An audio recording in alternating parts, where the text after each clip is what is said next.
Good morning student. Class 11th में आज हम पढ़ने जा रहे हैं व्यवसाय का एक नया स्वरूप जिसे हम कहते हैं संयुक्त पूंजी वाली कंपनी। संयुक्त पूंजी वाली कंपनी व्यावसायिक संगठन का वह स्वरूप है जिसमें कुछ व्यक्ति मिलकर किसी व्यवसाय को चलाने के लिए एक संघ की स्थापना करते हैं। कंपनी के अंदर जो व्यक्ति होते हैं सदस्य, उसका कंपनी से पृथक वैधानिक अस्तित्व होता है। कंपनी संगठन जो है कंपनी अधिनियम 1956 द्वारा बनाया जाता है। जब भी कोई व्यक्ति कंपनी की स्थापना करना चाहते हैं तो कंपनी अधिनियम 1956 के तहत जाकर उसे रजिस्टर्ड कराते हैं। कृत्रिम जब रजिस्टर्ड हो जाती है कंपनी तो वह कृत्रिम व्यक्तित्व वाली संस्था बन जाती है, यानी ऐसी व्यक्ति जो कानून द्वारा बनाई गई कंपनी जो एक कानून द्वारा बनाया गया कृत्रिम व्यक्ति के रूप में होती है, जिसका अपना अलग वैधानिक अस्तित्व होता है, जिसके अपने शाश्वत उत्तराधिकार होते हैं, अर्थात वह कोई भी संपत्ति खरीद सकती है, किसी को ऋण दे सकती है, किसी से ले सकती है, साथ ही साथ उसकी एक सार मुद्रा भी होती है। कंपनी अधिनियम 1913 द्वारा शासित होते हैं कंपनी संगठन के स्वरूप, और कंपनी अधिनियम 2013 की धारा 220 के अंतर्गत जो परिभाषा दी गई है उसके अनुसार कंपनी का आशय उन कंपनियों से होता है जिनका सम्मिलन कंपनी अधिनियम 2013 या से पूर्व में किसी भी कंपनी अधिनियम के अंतर्गत होता है। यानी 2013 या कोई और अधिनियम जो बना हुआ है, यानी कंपनी जब भी आपको बनानी है तो आपको उसको रजिस्टर्ड कराना होता है, तब वह कानून द्वारा एक पृथक वैधानिक अस्तित्व वाली कंपनी बन जाती है। इसके अंदर जो उसकी पूंजी होती है वो छोटे छोटे भागों में विभक्त होती है, यानी टुकड़ों में होती है, जिसे कि हम अंश, जैसे कि आपने नाम सुना होगा, शेयर्स हम कहते हैं। ठीक है, इन शेयर का जो भी व्यक्ति इनको खरीदता है या पूंजी निवेश करता है वह अंशधारी ही कंपनी के क्या होते हैं, वास्तविक मालिक या स्वामी होते हैं, तथा ऐसी कंपनियों का जो संचालन होता है वो अंशधारियों द्वारा चुने हुए निर्देशन मंडल के प्रबंधकर्ताओं द्वारा चलाया जाता है, और इन्हीं अंशधारियों का परोक्ष रूप से व्यवसाय पर क्या होता है, नियंत्रण भी होता है। एक अंशधारी अपने अंशों को दूसरे व्यक्ति को सदस्यतापूर्वक हस्तांतरित भी कर सकते हैं, अर्थात बेच भी सकते हैं। यानी आज मैं मालिक हूँ और आज मैं अंश को किसी अन्य व्यक्ति को बेच देती हूँ, तो जो खरीदार जिस अंश को खरीदता है वह उसका क्या बन सकता है, स्वतंत्र रूप से मालिक बन सकता है। लेकिन जो हमारी प्राइवेट कंपनीज होती हैं उसमें ऐसा नहीं किया जा सकता है। आइए पढ़ते हैं इसकी विशेषताओं, लक्षणों के बारे में। संयुक्त पूंजी वाली कंपनी का पहला लक्षण होता है कृत्रिम व्यक्ति। जैसे हम व्यक्ति हैं जिसे हमें छुआ जा सकता है, देखा जा सकता है, 2 हाथ 2 पैर होते हैं, लेकिन जो कंपनी होती है वह कानून द्वारा निर्मित एक कृत्रिम व्यक्ति होती है, यानी इसका निर्माण या इसकी रचना जो है कानून द्वारा की जाती है, तथा इसके सदस्यों का इस कंपनी से अपना क्या होता है, पृथक वैधानिक अस्तित्व होता है।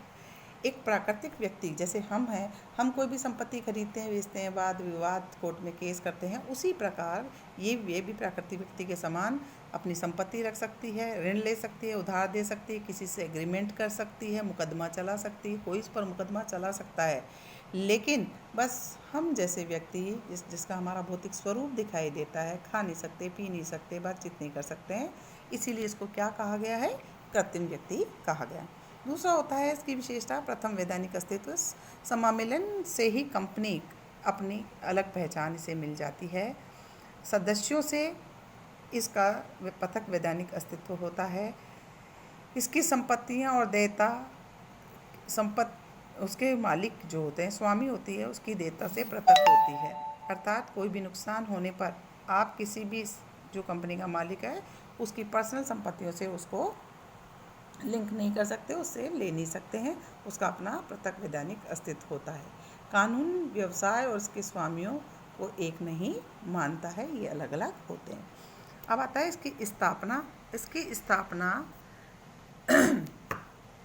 अधिक समय लेने वाली, खर्चीली और जटिल। क्यों? क्योंकि इसमें कानूनी पेचीदगियाँ बहुत होती हैं, इसके लिए बहुत सारे फॉर्मेलिटीज़ पूरी करनी पड़ती है, प्रलेख तैयार करने पड़ते हैं। और कंपनी का सम्मिलन कंपनी अधिनियम 2013 के अंदर या कोई और अधिनियम अगर कोई होता है उसमें करवाना भी अनिवार्य होता है। बिना इसके रजिस्ट्रेशन के हम कंपनी का निर्माण नहीं कर सकते हैं।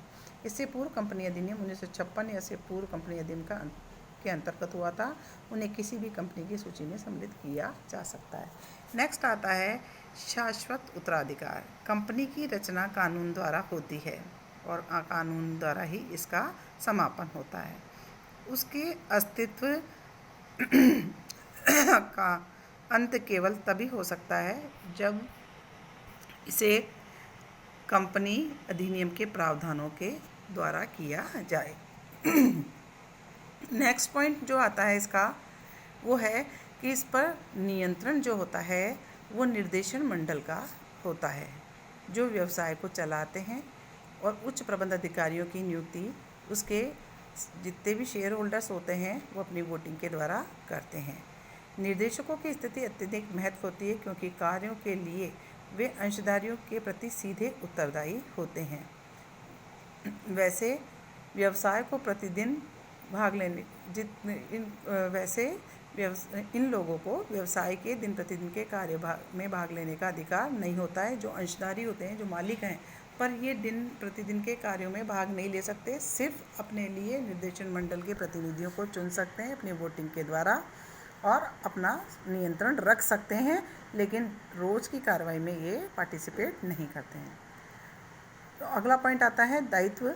हानि होने की दिशा के अंदर जो दायित्व है कंपनी में उसकी पूंजी तक ही सीमित रहता है। जितने भी सदस्य हैं उन्होंने जो पूंजी निवेश की है उस तक ही उनका दायित्व सीमित होता है। दावों के निस्तारण के लिए कंपनी की परिसंपत्तियों का ही उपयोग किया जा सकता है। ऋण भार पर सदस्यों की संपत्ति पर किसी भी प्रकार का आप अधिग्रहण नहीं कर सकते हैं।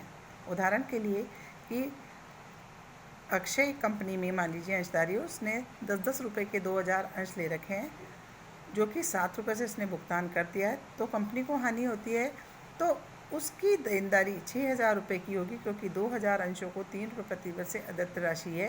यानी आप उससे जो 7 रुपये चुकाए और 3 रुपये नहीं चुकाए हैं, तो 3 रुपये के हिसाब से 2000 अंशों के 6000 रुपये होते हैं। आप केवल उससे 6000 रुपये मांगने के हकदार हैं। ये नहीं है कि उसकी पर्सनल संपत्तियों को जाकर आप अधिग्रहित करके कंपनी की हानि को चुकाएं।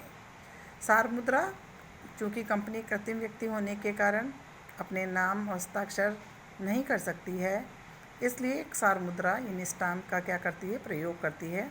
आधिकारिक रूप से कंपनी के जो निर्देशन मंडल के जो कार्यकर्ता होते हैं, जो अधिकारी होते हैं, वह इस स्टाम्प को लगाकर हस्ताक्षर करते हैं। कोई भी दस्तावेज उस कंपनी की सार मुद्रा नहीं है तो वह सही नहीं माने जाते हैं। अगला है जोखिम उठाना। कंपनी में हानि के जोखिम को सभी अंशधारक वहन करते हैं, न कि एक या कुछ व्यक्ति, जैसा कि एकल व्यवसाय साझेदारी व्यापार में होता है। वित्तीय कठिनाई के समय सभी अंशधारकों को कंपनी की पूंजी में अपने अपने हिस्से की सीमा तक, यानी जो अंशों में निवेश किया है उस सीमा तक ऋण में योगदान देना ही होता है। अतः हानि जोखिम जो होती है वह बड़े हिस्सों में अंशधारियों में विभाजित हो जाती है। आज के लिए इतना ही। आप सभी ध्यानपूर्वक पढ़ें और उसे